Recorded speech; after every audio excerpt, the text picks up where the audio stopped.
2000년대 전후로 결혼 이민자가 급증하면서 다문화 가족 2세대가 성인이 되는 시기가 도래했는데요. 18세 이상 3만 7천여 명, 성년이 되는 2세들은 사회의 첫걸음이라 할 수 있는 대학과 직장으로 진출하고 있지만 교육 격차로 인해 여전히 이방인의 삶을 살고 있습니다. 다문화 정착 20년이 된 지금. 베트남에서 온 거예요. 파키스탄에서 왔어요. 저 우즈베키스탄이요. 러시아에서 왔어요. 이제 사회로 진출하는 다문화 청년 2세대. 이들을 가로막는 장벽들, 그 해법은 없을까? 본인이 그래도 열심히 하면 되지 않을까요? 부모로서 걱정이 되죠. 어떤 사회가 가지고 있는 고정관념이나 이런 것들도 분명히 있을 것 같거든요. 그들이 꿈을 펼칠 수 있는 기회를 열어주는 건 우리 모두가 안고 가야 할 숙제입니다.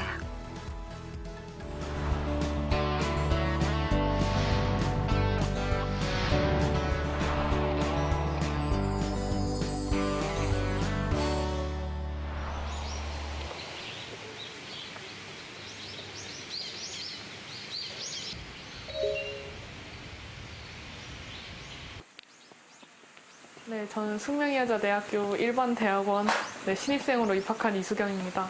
저 아동복지학부 재학 중이에요. 바쁜 걸음으로 수경 씨가 향한 곳은 과 사무실. 수경 씨는 2달째 홍보 광고학과 조교 일을 하고 있습니다. 네. 월요일부터 금요일까지 9시부터 5시 반까지 이렇게 출근을 하고 있어요. 공부하랴 일하랴 바쁠 텐데 왜 조교 일을 하는 거예요? 이게 장학조교여가지고 등록금 면제 형식이고 무료로 공부하고 있는 거죠. 혹시 음료는 어디 거 사요? 공부에는 때가 있다는 소신이 있지만 불안한 건 사실입니다. 아무래도 주위 친구들은 다 취업을 했는데 저는 아직 학생의 신분을 이어가는 거다 보니까 경제적이나 약간 심리적으로 조금 걱정되는 부분이 있는 것 같아요. 조교 일을 하면 좋은 점이 있다는데요. 네, 아침에 출근해서 이제 수업 시간 되면 수업 들으러 가요. 빈 강의실이 학교에 있잖아요. 거기서 보통 듣는 편이에요. 근무 시간이지만 수업을 들을 수 있어 일과 공부를 동시에 할 수 있다는 거죠. 오늘 수업은 다문화 아동복지. 사람들이 보편적으로 생각하는 강대국, 영어를 사용하는 나라의 그런 다문화 아동들은 조금 부러운 시선을 받는 반면에 다문화 가정인 수경 씨가 실제 겪었던 경험을 발표하는 시간. 제가 유치원 어린이집 다닐 때 어린이집 선생님이 제가 말을 안 들으니까 주전자로 머리를 때리셨대요. 그래서 그래서 머리가 이렇게 볼록 나는데 엄마가 이제 당황을 했지만 그 선생님을 이제 막 혼내고 하면 나중에 저한테 더 이제 뭐라고 하실까봐. 수경 씨는 어머니가 중국인인 다문화 가정입니다. 부산에서 나고 자라 예민한 사춘기 시절을 거치면서 자신의 정체성을 고민하게 되었다는데요. 한국인인데도 주위에선 다른 시선으로 평가하는 게 혼란스러웠던 거죠. 수경 씨, 친구들 사이에서 문제는 없었나요? 저는 아니었어요. 저는 만약에 그런 얘기를 하면 바로 너 그거 잘못 얘기한 거라고, 너가 그 편견에 가지고 있는 얘기라고 이렇게 이야기하면 그 친구도 오히려 좀 당황을 해서 나는 그렇게 생각을 난 그렇게 한 의도가 아니었는데 미안하다라고 하거나 아니면 약간 당황하는 그런 표현을 했죠. 위축되지 않고 늘 당당한 수경 씨. 자신과 같은 편견의 시선을 받는 사람들을 돕고 싶어 사회복지가라는 꿈을 키워 원하는 대학에 합격한 거죠. 하지만 부모님은 반대하셨다는데요. 조교는 사실 부모님께서 대학원 진학하는 걸 찬성하지 않으셨어요. 당연히 이제 대학교를 졸업해서 취업을 해서 돈을 벌어서 부모님한테 드리는 게 당연한 수순이라고 생각을 하셨고, 그리고 아무래도 제가 서울에서 대학을 다니다 보니까 얘 4년이면 되겠지, 5년이면 이제 취직하겠지, 이렇게 생각을 하셨던 것 같아요. 퇴근 시간, 평소 하루 일과가 어떻게 되나요? 아침 9시에 출근을 해서요, 조교를. 그리고 5시 반까지 근무를 해요. 저녁에는 코딩 학원에서 알바를 하고 또 영어 학원에서 또 알바를 하기도 하고요. 주말에도 아르바이트를 하고 있습니다. 제가 2학년 때부터 3학년 때까지 대외 활동을 한 13개, 14개 정도를 했어요. 그때는 진짜 6시, 7시에 눈 떠서 또 하루에 대외 활동 3, 4개를 이렇게 막 하는 거예요, 활동을. 자취방 방세가 얼마예요? 여기 1억 2천이에요, 전세로. 어머, 1억 2천이요? 아유, 아직 학생인데 그 큰 돈을 어떻게 마련했어요? 서울시에서 청년들을 대상으로 이제 대출을 하는 제도가 있는데요. 그 금리가 다문화 가정의 혜택을 받으면 1%예요. 딱 1점 몇도 아니고 그냥 1%예요. 직접 알아보고 발품 팔아 혼자 힘으로 대출을 받은 똑순이 수경 씨. 제가 서울시 이자 지원을 또 신청을 해서 이자 지원은 다 받고 있습니다. 면접 볼 때도 정장 사야 되는데 그것도 빌려주는 곳이 있어요. 청년 정책으로 저도 이수 가서 빌려 있고. 네, 전 그렇게 다 해결을 한 것 같아요. 이렇게 알뜰한 수경 씨에겐 혼자 터득한 철칙이 있습니다. 나를 대상으로 주는 것들은 빠짐없이 원래 잘 찾아서 받아야 돼요. 왜냐하면 누구도 챙겨주지 않아요. 조교 일을 하면서 꾸준히 취업을 준비하는 수경 씨. 구직 사이트를 매일 체크하는 일이 일상입니다. 뭐 공기업도 있고 대기업도 있고 인턴도 볼 수 있고 중견 중소기업도 볼 수 있고 이게 다 모여 있어요. 저랑 비슷한 이제 취업 준비생들이 서로 이야기도 나누고. 넉넉하지 않은 집안 형편에 서울로 간다는 게 쉽지 않았다는데요. 사실 담임선생님께서 제가 서울에 올라갈 때 많이 걱정하셨는데 제가 그때 마지막으로 딱 한마디가 선생님 그래도 죽으라고 하는 법은 없지 않겠어요? 이러면서 어떻게든 뭐 살아야죠 했는데 그게 뭐 말이 진짜 씨가 돼가지고 지금도 그냥 하루하루 이렇게 살아가는 것 같아요. 고향 부산에 수경 씨가 오랜만에 찾았습니다. 힘들 때마다 늘 돌아가고 싶은 안식처지만 마음이 안일해질까봐 자주 안 내려온다는군요. 바다가 보이는 이 아파트에 살고 있다는데요. 와, 근데 여기 수경 씨 집 맞나요? 고급스러운 실내 인테리어에 바다가 한눈에 내려다 보이는 뷰까지. 아니, 이 집 너무 좋은데요?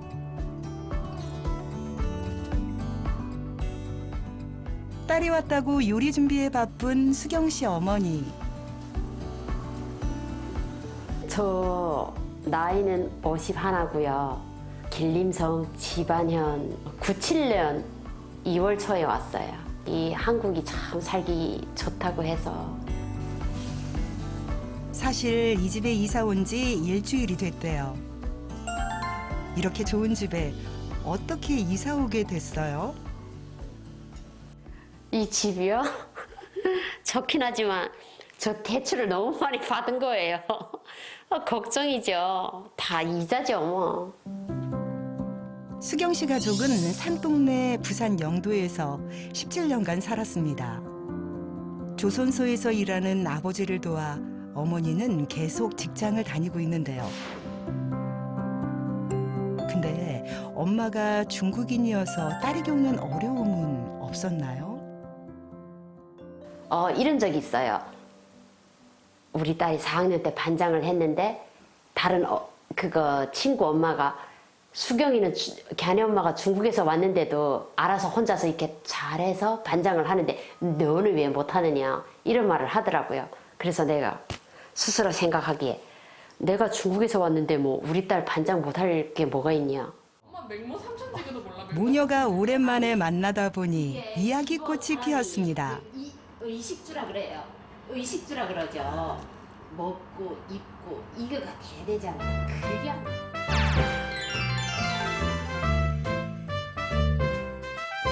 여기 우리 학교야. 수경 씨가 그동안 쌓아놓았던 말을 꺼냅니다. 진짜. 학교 가보셨어요? 저요? 입학할 때? 아니요, 못 왔어. 못 갔어요. 입학하고 한 번도 안 가셨어요?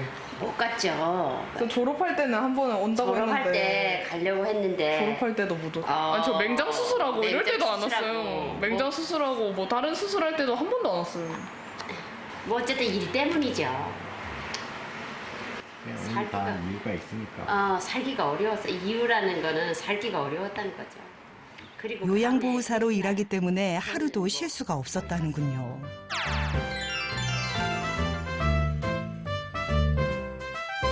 어머니도 할 말이 있답니다. 가정 형편이 어려운데 굳이 서울을 올라가야 되겠냐. 모르겠어요. 사실 저희 집에서 성공할 수 있는 길이 저는 교육밖에 없다고 생각을 했던 것 같아요. 그 당시에는. 그래서 이제 당연히 서울에 있는 대학을 하나 붙고 집 옆에 있는 동네에 있는 대학을 붙었는데 그걸 고민하고 있는 제가 너무 싫은 거예요. 당연히 이제 다른 집이었으면 막 경사 났다고 서울 가겠다고 이렇게 하는데 그때도 약간 부모님이 그런 부담 약간 저한테 뭐 그냥 이제 나는 자신의 마음을 몰라주는 엄마에게 섭섭함이 쌓였던 수경 씨. 한이래 무슨 한이 뭐 한이 있어. 24살짜리가. 딸의 눈물을 보는 엄마의 마음이 오죽할까요? 미안한 마음에 되려 말이 퉁명스럽게 나오는 거죠. 그럼 비싼 눈물을 흘리고 그래. 눈물이 얼마 비싼 건데. 그런 말 할 거면 엄마도 10년 전으로 돌아가서 다시 인생 살아라고 이런 말이 뭐 똑같은 말이지. 아니 엄마가 해결할 수 없는 일을 가지고 이렇게 사실은 저는 여기 인맥이라는 그런 문제도 있잖아요. 아는 사람, 지인, 딸이나 아는 사람이면 당연히 아는 사람, 지인 뽑아주지 우리 딸을 뽑아주겠나. 부모로서 걱정이 되죠. 항상 걱정이 돼요. 혹시 다문화 때문에 네, 저 그런 걱정도 해요. 안 하는 거 없어요. 걱정을 해요. 아니요, 그런 거 진짜 일절 없어요, 저는. 그런 생각은. 왜냐면 다문화에서 뭐 좋은 점, 다문화에서 취업시장에서 유리한 점이 있었으면 뭐 가산점도 있잖아요, 사실. 그래서 유리한 점이 있었으면 있었지 불리하다는 건 절대 그냥 아닌 것 같아요. 그걸 불리하다고 하는 사람은 그만큼 준비가 안 되는 사람이다. 이렇게 생각이 드는 것 같아요. 주말 저녁 시간. 아버지 퇴근 시간에 맞춰 저녁 준비를 합니다. 조금만 더 돌려. 남동생도 거드네요. 서방님 고생하셨어요. 네. 따랐다고 오늘은 빨리 귀가를 서둘렀대요. 딸이 좋아하는 음식으로 상다리 부러질 만큼 엄마가 솜씨를 뽐냈어요. 아빠 오늘 힘들지 않았어? 아 힘들지. 일이 안 힘들어. 그냥 힘들어도 그 가족을 위해서 하는 거지. 그냥. 그래. 물론 뭐 빚을 엄마 마음을 알아주는 사람은 아버지밖에 없습니다. 그래도 이렇게 왔다는 게 행복한 거고. 엄마가 진짜 고생했다는 건 알아야죠. 좀 신랑이 돈 있는 줄 알고 왔는데 말 그대로 돈도 없지. 힘들게 살아왔어. 그래갖고 이렇게 왔는데 이 사람 노력 안 했으면 뭐가 되겠어요. 아니 아무나 해도 갑자기 유인이 됐어. 힘들게 살았던 예전 기억이 떠올랐는지 어머니의 눈가가 촉촉해집니다. 먹고 살기 바빠 딸에게 신경을 못 써준 게 늘 미안한 거죠. 딸도 지금 숭룡대 대학원 다니면서 조교하지. 어딜 가나 딸 자랑한다는 부모님. 이제 취업만 바라시는데 수경 씨처럼 다문화 청년들이 사회에 나가는데 걸림돌은 뭘까요? 국내 체류 외국인은 230만 명으로 전체 인구의 4%를 차지. 한국은 다문화 사회로 빠르게 진입하고 있습니다. 이에 다문화 자녀 수도 26만여 명으로 해마다 증가하고 있는데요. 특히 심각한 건 다문화 자녀들이 학교에 적응하지 못해 학업 중단율이 높다는 건데요. 한국 가정 자녀에 비해 4.5배 높은 수준입니다. 외국인 자녀들 문제 이제 점점 심각해지고 있죠. 왜냐하면은 이제 성인이 되는 그런 자녀들도 점점 늘어나고 있죠. 그래서 2021년 통계를 보게 되면 18세 이상이 한 3만 7천 명 정도 된다고 돼 있고, 이게 2030년 정도가 되면은 16만 1,000명 정도로 늘어날 거라는 겁니다. 그러면은 성인이 되면 이제는 뭐냐면 직업을 가져야 되는데, 이 직업을 가지려면은 또 좋은 교육을 받아야 되잖아요. 그런데 그런 좋은 교육을 받지 못하기 때문에 좋은 직업을 갖기가 어려운 그런 상황이 될 겁니다. 그래서 문제는 뭐냐 하면은 이들의 단점만을 자꾸 보완하려고 하기보다 어떻게 보면은 그들의 장점을 우리가 강화시켜주는 그런 쪽으로 나아가는 그런 정책적 전환이 필요하다고 생각합니다. 다문화 청년 세대들의 취업을 위해 실무 교육을 지원해주고 있다는 한 대학교를 찾았습니다. 말을 해도 모르는 척 바다 건너온 내 며느리. 그런데 웬 노랫소리인가요? 이 노래 음반을 낸 가수 김묵한 교수님이세요. 사실은 한국산업인력공단에서 다문화 가정에 관심을 가지게 되어 12년간 봉사활동을 하고 있습니다. 2010년에 다문화에 대한 인식을 전환하기 위해서요. 베트남의 며느리를 둔 시어머니 입장에 부른 노래가 우리 며느리입니다. 그래서 이 노래를 통해서 제가 다문화에 대한 인식 전환을 좀 하고 싶어가지고 이 노래로서 다문화 합동결혼식에 무료 축가도 부르고 있고, 은퇴 후 삼육보건대 다문화 지원본부에서 다문화 2세대 취업 지원 프로그램을 진행하고 있습니다. 네. 안녕하세요, 비앙카님. 안녕하세요. 저는 잘 지내고 있어요. 얘들은요, 잘 크고 있나요? 이제 큰아들 중학교 1학년, 막내가 이제 내년 이제 중학교 1학년 올라가는데. 다문화 가족들하고 같이 봉사활동 기억이. 춘천지부에서 근무할 때 알게 된 비앙카 씨는 요즘 두 자녀 교육 때문에 걱정이 많다고 합니다. 우리 스리랑카 비앙카님이 제일. 우리가 비앙카 선생님, 우리가 자녀들 아들 둘 교육시키는데 어려움은 없나요? 어려운 거 없겠어요. 있죠. 있는데. 어떤 게 가장 어려워요? 교육시키는데. 일단 사교육 문제, 이제 학원을 많이 보내야 되니까. 학원을. 그러면 학원비가 많이 들잖아요. 예, 둘이 합치면은 거의 100만 원 넘게 돌아가죠. 아들 둘을 학원 보는데 100만 원가량 들어요. 춘천에서도. 네. 역시나 다문화 학부모의 고민은 자녀들 교육 문제. 스리랑카도 1년에 한 번씩 가고. 많이 사용하는데 이제 이 대학 다문화 지원본부에서는 뷰티 헤어 등의 기관과 연계해 다문화 학생들에게 실질적인 취업 교육과 장학금 지원을 하고 있습니다. 그러면 스리랑카는 원래 비앙카처럼 학부모들의 고민을 함께 해결하고 있는 곳이 있다고 해서 청주로 찾아갔습니다. 충북국제교육원 다문화 교육지원센터에서는 매월 정기적으로 다문화 학부모 모임을 실시하고 있는데요. 자녀의 교육 지도에 대해 전문가들에게 배우고 학부모 간 서로 정보를 공유하는 거죠. 저희 다문화 교육지원센터에서 취약, 진학, 그다음에 진로랑 관련된 설명회를 따로 하고 있어요.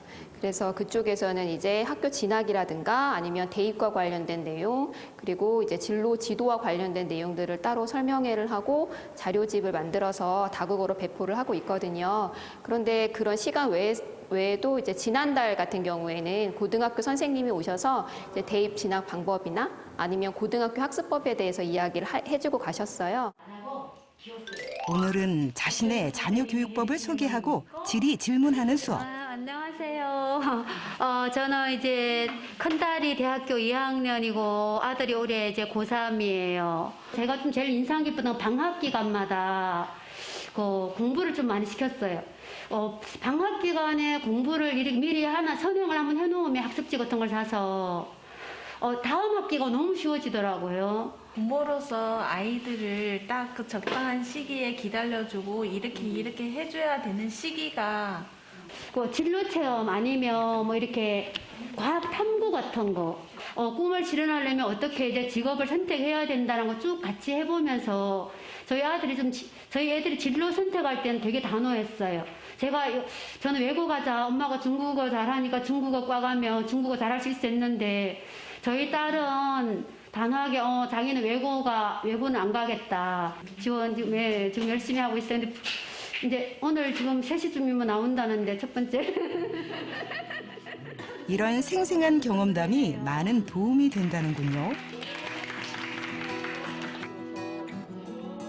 막연하기만 한 자녀의 진학 고민을 서로가 정보를 공유하면서 해결책을 찾아가는 겁니다.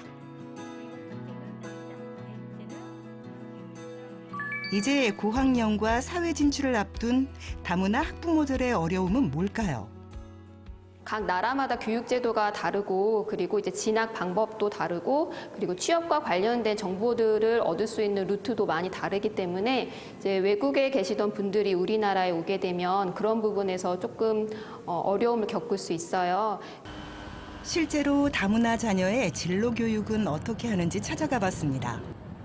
성적이 우수한 학생들이 입학할 수 있다는 광주 과학기술원. 지금 현재 광주과학기술원에 재학 중인 1학년 조분함입니다. 엄마가 일본 분이고 아빠가 이제 한국 분으로 이루어진 다문화 가정입니다. 기초교육학부 1학년에 재학 중인 분함 씨는 틈만 나면 도서관에서 공부하며 대부분의 시간을 보냅니다.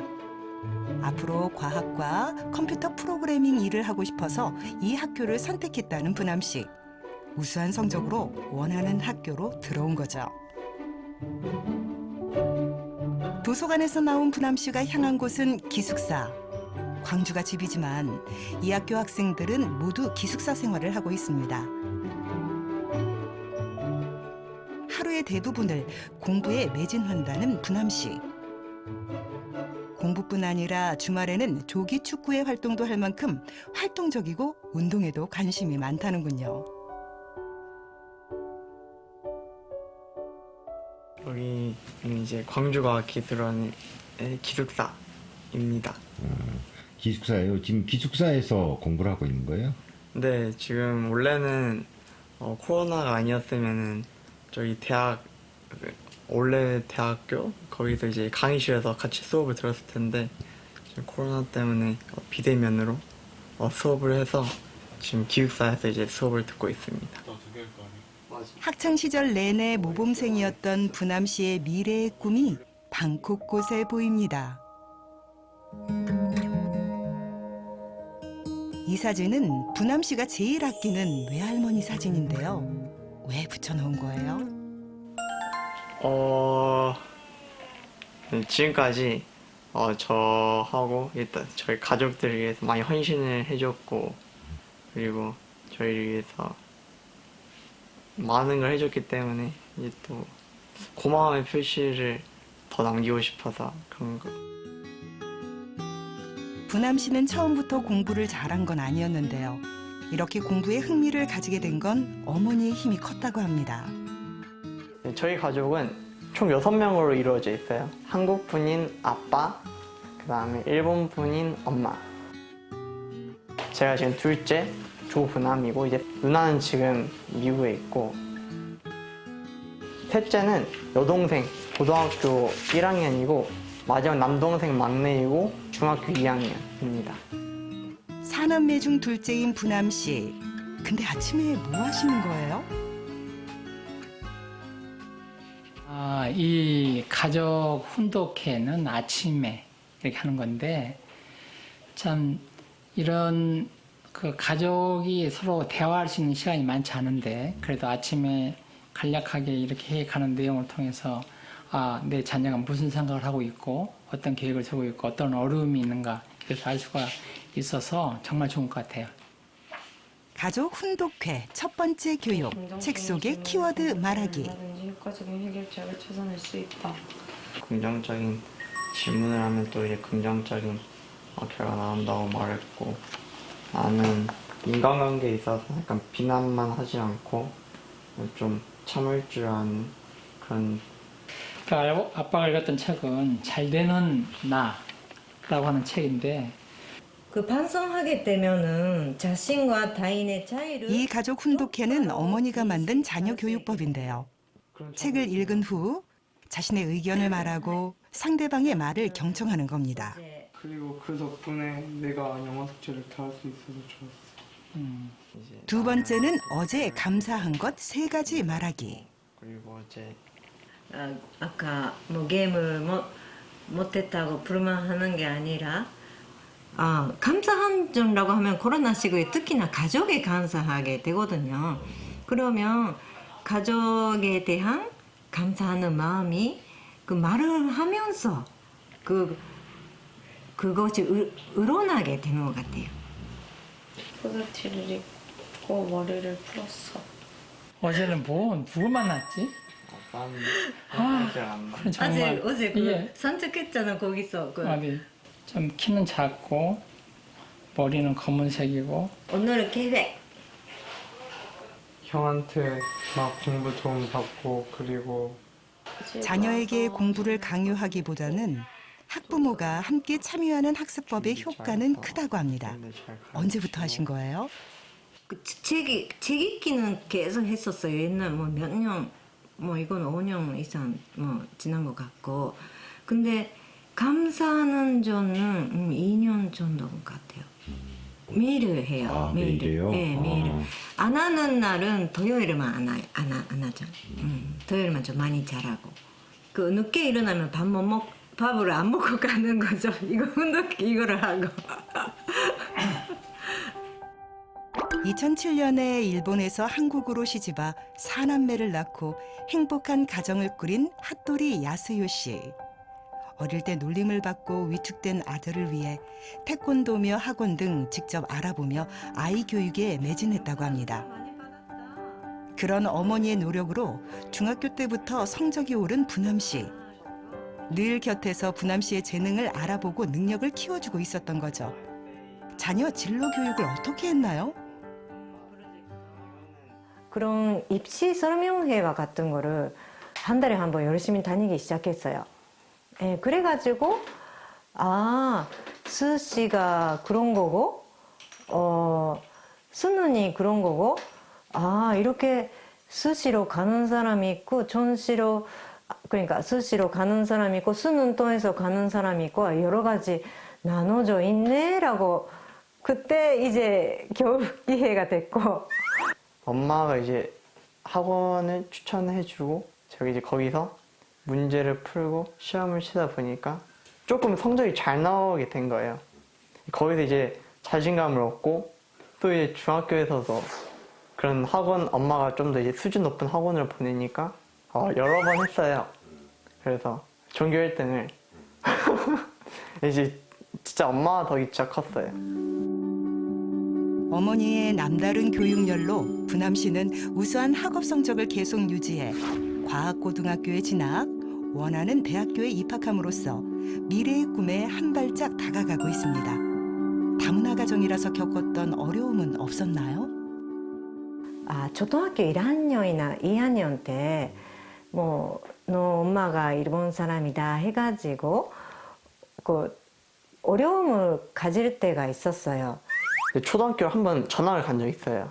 그 전학 가기 전 학교에서 그런 소리를 들었거든요. 1학년 때인가 2학년 때인가?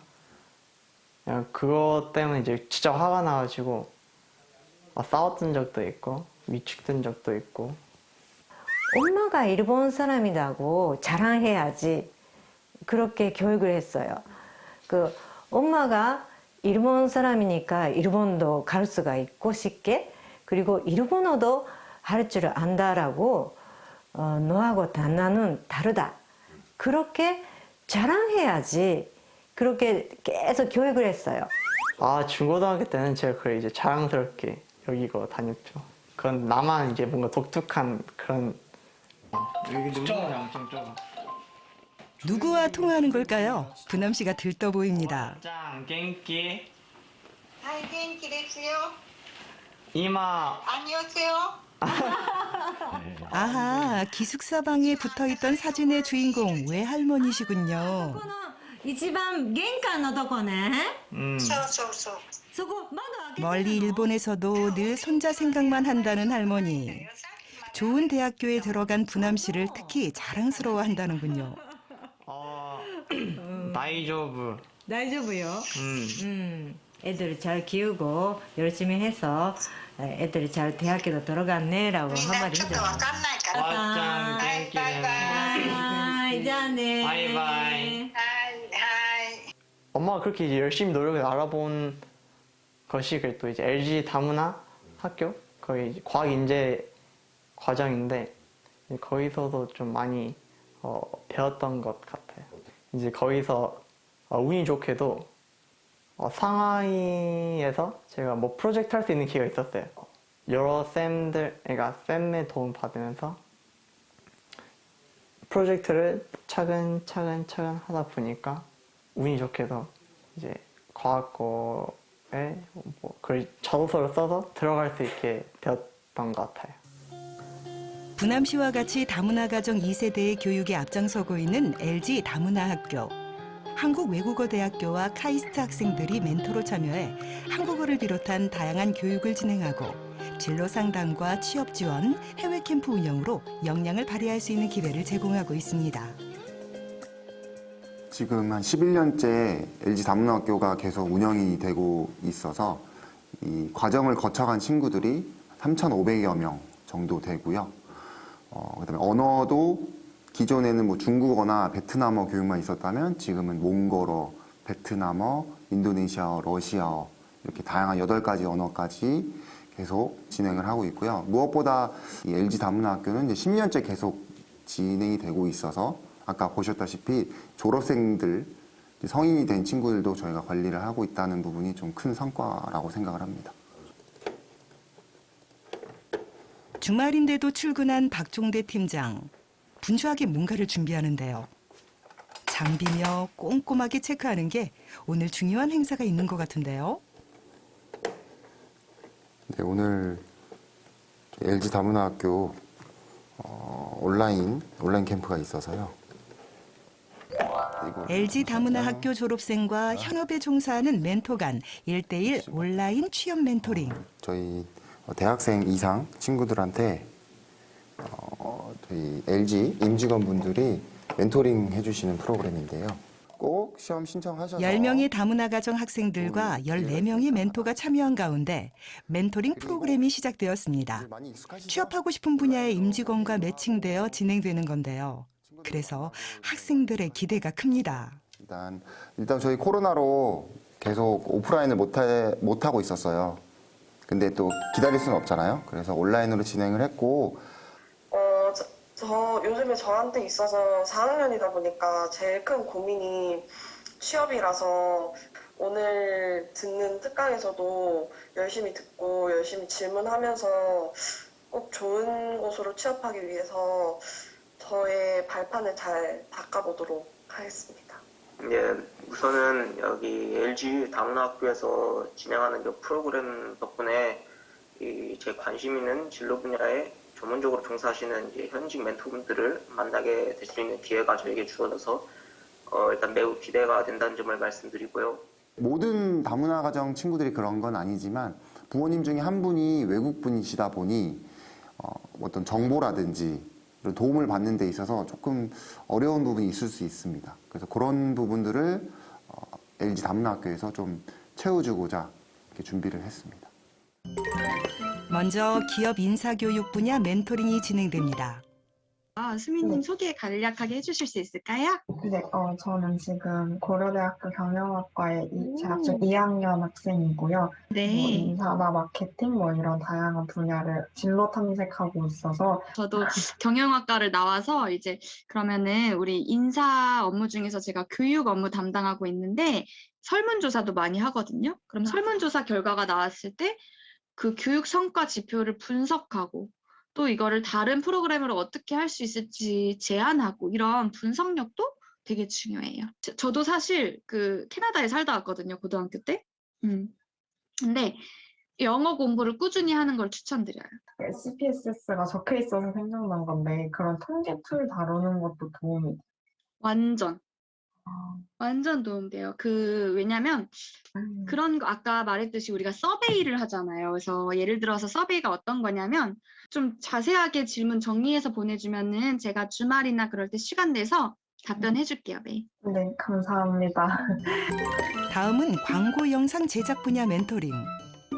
앞으로의 진로를 어떻게 생각하고 계신지 좀 간단하게 말씀해 주시면은 제가 그거를 참고해서 그렇게 어떤 길로도 갈 수 있는지를 조금 더 알아보고 싶다고 생각을 했고요. 네. 일본에서 대학교 다니고 있는 서준이고요. 야, 이 정도면 내가 어쩌면 LG에 취직할 수 있지 않을까라는 그런 약간 자신감이 드는 무언가라든가 있었나요? 뭐라 하죠? 인턴이라든가 관련 어떤 직무 경험?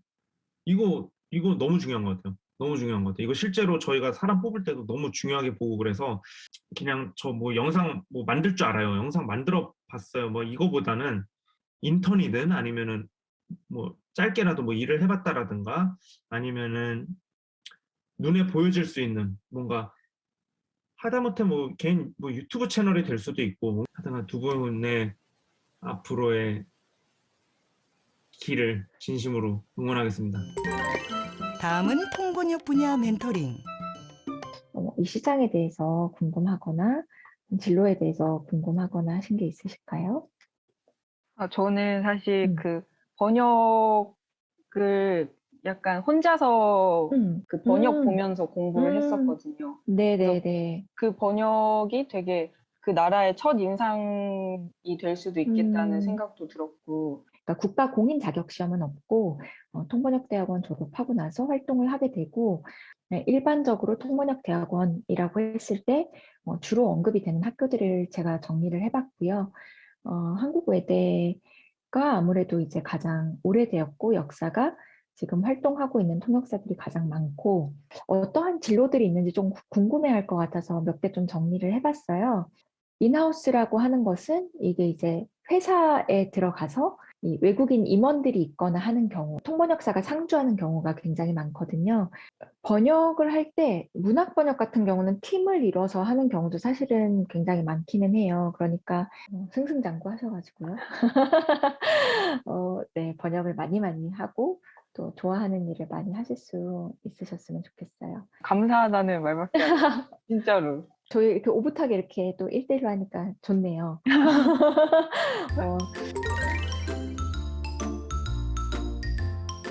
궁금하신 거나 그런 거 있으면 편하게 연락 주세요. 언제든지 연락 주세요. 네, 감사합니다. 감사합니다. 번역사 이름에 이번 멘토링으로 학생들에게 많은 도움이 되었다는군요. 이번 취업 멘토링에는 10여 개의 기업이 참여했는데요. 이번 멘토링 프로그램에 참여한 한 광고 회사의 멘토를 찾았습니다. 금요일에 진행한 그 멘토링은 실질적으로 그 전시기획 쪽의 취업을 준비하는 두 다문화 가정의 친구가 일상빌상의 틈이라는 LG U+의 플래그십을 방문해서 이번 프로그램에서 유일하게 오프라인으로 진행되었는데요. 직접 현장에서 진행되다 보니 학생들의 관심도가 꽤 높았다고 합니다. 전시 기획 분야 쪽 취업을 위해 필요한 역량은 뭔가요? 광고 대행사에서 이제 클라이언트와 그리고 실제로 어떤 제작자들 사이에서의 커뮤니케이션, 그래서 그런 커뮤니케이션 스킬이 가장 중요하지 않을까 생각이 됩니다. 현장 멘토링에 참여했던 학생들은 어땠을까요?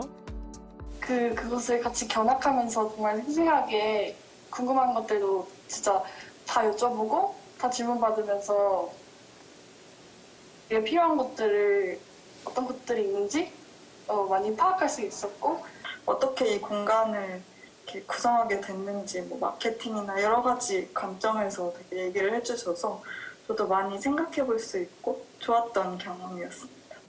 뭐 요즘 글로벌 이런 얘기들을 하는데 실제로 한국에서 한국 문화에만 익숙한 사람들보다 오히려 그런 다문화적인 어떤 가치관이나 그런 것들을 갖고 있는 친구들이 커뮤니케이션이나 오히려 또 크리에이티브적인 능력에서는 훨씬 더 장점이 될 수도 있다고 생각을 합니다. 글로벌 시대의 다문화 2세대는 단점보다는 오히려 장점이 많습니다. 부모 나라의 언어와 문화를 모두 익힌 시대에 맞는 인재상이라고 할 수 있습니다. 무엇보다 자신감을 가지는 게 중요하겠죠. 일단 친구들이 가장 많이 이야기했던 건 정보에 대한 차이가 많이 컸다라는 이야기가 많았습니다. 일반 내가 알고 있는 친구들과 국내에서 출생한 비다문화 가정 친구들과의 차이점이라고 이야기를 했을 때 단순히 내가 다문화 가정이어서 차별받았다 이런 것보다는 정보를 습득하는 정도의 차이 이런 것들에서의 아쉬움을 좀 많이 느꼈던 사례가 있었습니다. 다문화 2세대가 사회 진입에 어려움을 겪고 있는 이유는 출발선이 다르기 때문이기도 합니다. 다문화 2세의 교육을 지원하는 평택의 다문화 대안학교를 찾았습니다. 저희 평택대학교 다문화 가족센터는 2021년 레인보우 스쿨이라는 이름으로 한국어 교육은 물론이고 일반적인 특화 교육 그리고 아이들의 진로 탐색, 진로 교육까지 10여 년간 운영하고 있으며 30여 명의 다문화 학생들이 기초, 중급, 토픽 3반으로 나뉘어 한국어 수업을 받고 있습니다. 키르기스탄에 15년 살았어요. 그럼 부모님은 누구세요? 아버지는 한국 사람이에요. 어머니는 키르기스탄 사람이에요. 1년 전 한국에 온 훈이는 19살 나이임에도 한국어가 서툴다 보니 이곳 대안학교를 선택했습니다. 지민 어머니가 베트남 분이세요? 네. 어떻게 오게 된 거예요? 저는 원래 여기서 태어났어요. 근데 베트남 가서 학교 다녔어요. 그 다음에 2년 전부터 여기 와서 살았어요. 1년 전부터요? 네. 한국어 어렵지 않아요? 조금요. 올해 몇 살이에요? 16요. 경호는 러시아와 베트남을 거쳐 1년 전에 아빠의 나라 한국에 왔습니다. 하지만 아직 한국어가 서툽니다. 저는 김민정이에요. 어머니는 태국 사람이에요. 아버지는 한국 사람이에요. 저는 17살. 이 학생들은 학령기에 접어든 나이에 환경이 바뀌면서 취학에 어려움이 있습니다. 먼저 한국어부터 배워야 하기에 점점 한국 학생들과 교육의 격차가 발생하고 그 시작선부터 차이가 생기는 겁니다. 어떤 친구들은 귀국한 지 한 달도 안 된 친구들, 지난주에 귀국해서 아직 외국인 등록증이 나오지 않은 상태에서도 찾아오는 아이들이 있고요. 길게는 3년, 4년 학교 교육에서 공교육에서 받아주지 못하는 아이들은 아직까지도 몇 년이라는 시간 동안에도 지금 저희 센터에서 이렇게 공부를 하는 친구들도 있습니다. 교육의 사각지대에 놓인 중도 입국 청소년들. 외국에서 태어나 부모를 따라 국내에 입국한 국제결혼 가정의 자녀를 일컫는 말인데요. 언어 장벽으로 인한 학습 부적응이 가장 심각합니다. 저는 아빠가 인도 사람이고 엄마가 한국 사람이에요. 내가 한국에 2021년 9월에 왔어요. 한국에 온 지 2달밖에 안 된 유미. 남동생도 같이 공부하고 있습니다. 어디에서 왔어요? No, I'm from Korea. 한국 사람. 아니, 올해 몇 살이에요? How old? 20 years old. 언제 왔어요? 언제 왔어요? August. 네. 8월? 네. 올해 8월 달에 왔어요? 네. 20살이 되었지만 초등학교 기초학습부터 시작해야 하는 유미와 수호. 중도 입국 청소년을 수용하는 교육기관은 부족하고 언어 습득의 어려움으로 학업을 포기하거나 본국으로 돌아가는 사례가 많다고 합니다. 지금 거의 온 지 한 일주일 된 친구인데 이 친구는 이제 중국에서 살다가 이제 부모님이 여기에 계셔서 들어오라고 하니까 그냥 진짜 중도에 들어와서 한국을 다시 하는 거예요. 그래서 거의 중간에 들어온 친구도 되고 한국 국적을 갖고 있지만 이제 한국어가 안 되는 친구도 있고. 예, 맞아요. 그러면 나라 언어가 되게 다양할 건데 네, 읽기는 맞아요. 힘드시겠어요.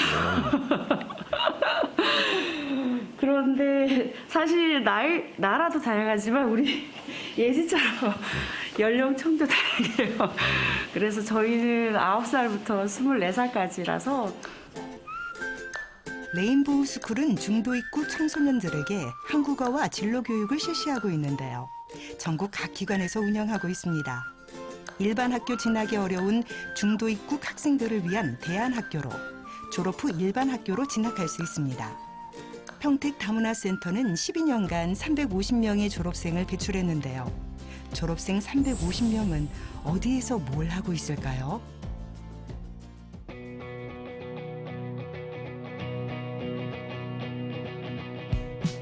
같은 중도 입국 학생이지만 정규 교육을 받을 수 있는 곳이 있습니다. 광주 숭이과학기술고등학교. 코로나 시국인 만큼 방역을 철저히 하며 학교에 들어갔습니다.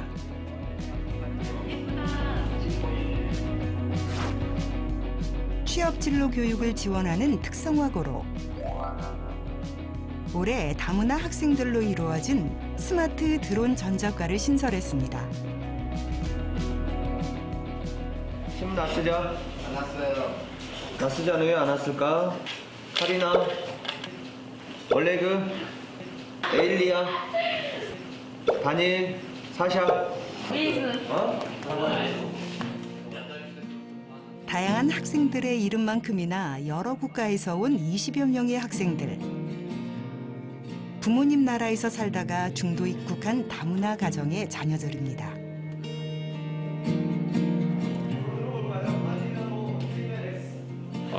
지금 저희 반은 그 5개 나라 학생들이 모여 있거든요. 그래서 러시아 국적, 우즈베키스탄, 또 키르기즈스탄, 카자흐스탄, 우크라이나 이렇게 5개 나라 친구들이 모여가지고 함께 생활하고 있습니다. 자, 2x 더하기 5. 수업은 일반 학교와 다를 바 없습니다. 그런데 수업 중인 교실에 이 여자분은 누구세요? 한국어를 알아듣지 못하니 수업을 따라가는 게 힘든데요.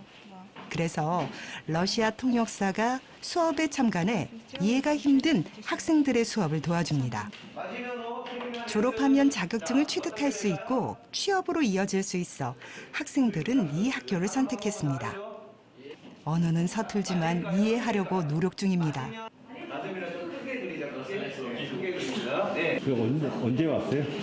2015년 말이에요. 오래됐네. 중학교도 한국에 있다는 거예요? 네, 대반이라요. 초등학교 때 여기서. 지금 약간 어려운 공부 내용이 있으면 저희 서로끼리 약간 맞출 수 있고, 약간 이해 못하는 부분이 다 다르잖아요. 그래서 그거를 다 퍼즐처럼 맞춰서 그런 식으로 공부해요. 좋아요. 어떤 면에서 좋아요? 자기 친구들이랑 자기 언어에 편하게 말할 수 있어서 좋아요. 다들 러시아어를 사용하며 소통할 수 있어서 학교 생활에 큰 힘이 된다는군요. 한국어보다 러시아어가 훨씬 편하다는군요.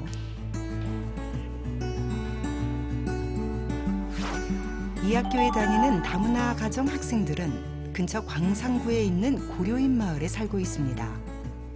오래전부터 이곳에 고려인 자녀들을 보면서 이 아이들에게 도움을 주고자 다문화 가정 자녀들을 대상으로 취업 실무 교육을 진행하게 되었답니다.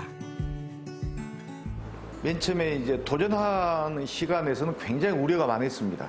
아무도 가지 않는 길이었고 저희가 또 직업계고에서 처음으로 가는 길이었기 때문에 그런데 이제 시교육청과 연계되는 과정에서 적극적인 지원은 특히나 동시 통역사 또 광산구 고려인 마을에서 학교에 등하기 하는 버스 임대 문제 등이 해결되어서 또 1년 동안은 방과후로 한국어 교육을 또 특별하게 시킵니다.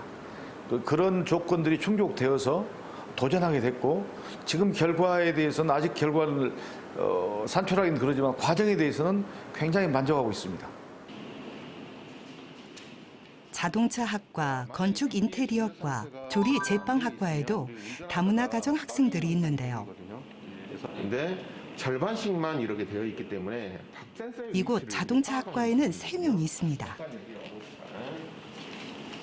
어디에서 온 거예요? 베트남에서 온 거예요. 언제 왔어요? 2017년도에 왔어요. 탄롱이요, 탄롱. 탄롱? 네. 아, 우리 친구도 베트남에서 왔어요? 네. 아, 언제 왔어요? 2019년에 왔습니다. 몇 살까지 있다가 이쪽으로 온 거예요? 14살이요. 아, 14살 때? 예. 14살 때 와서 여기 한국에 온 지는 얼마나 됐어요? 4년. 중도 입국 청소년은 해마다 증가하고 있지만 이들을 위한 지원 정책이 부족해 취업의 사각지대에 놓여 있습니다. 이 학교는 그런 문제를 해결하게 된 거죠. 여기서 공부해 보니까 어때요? 좋아요. 어떤 게 특히 도움이 돼요? 어떤 거요? 생각 안 나요. 아, 그래. 그러면은 리프트를 이용을 해서 공중에 띄울 거예요. 이들의 사회 진출을 더 힘들게 하는 언어의 장벽. 가장 어려운 점은 많은 영어가 저 잘 몰라서 어려웠어요.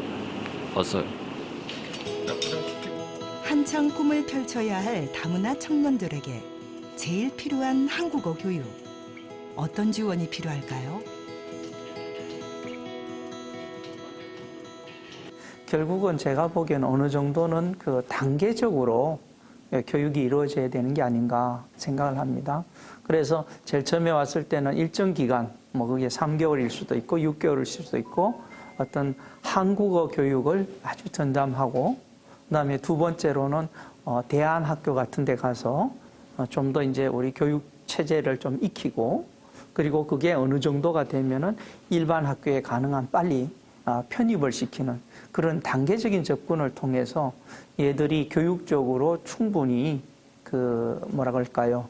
양질의 교육을 받을 수 있는 그런 어떤 시스템을 제대로 구축하는 것이 굉장히 중요한 것 같습니다. 지역사회에서도 다문화 2세대의 취업을 위해 나섰습니다.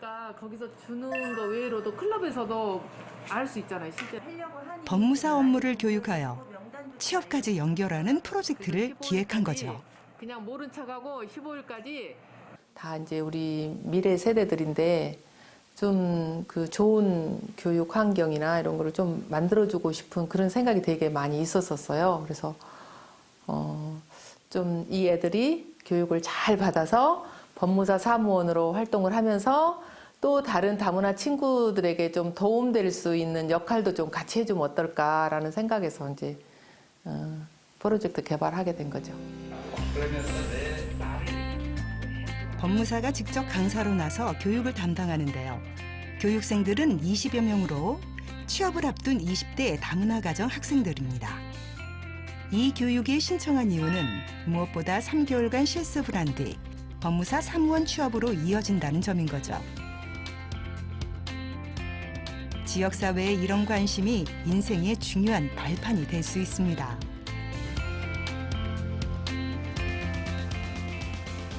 취업에 연결한다는 것은 결국은 이제 다문화 교육생들에게 실질적인 도움이 되는 것이 무엇이겠느냐.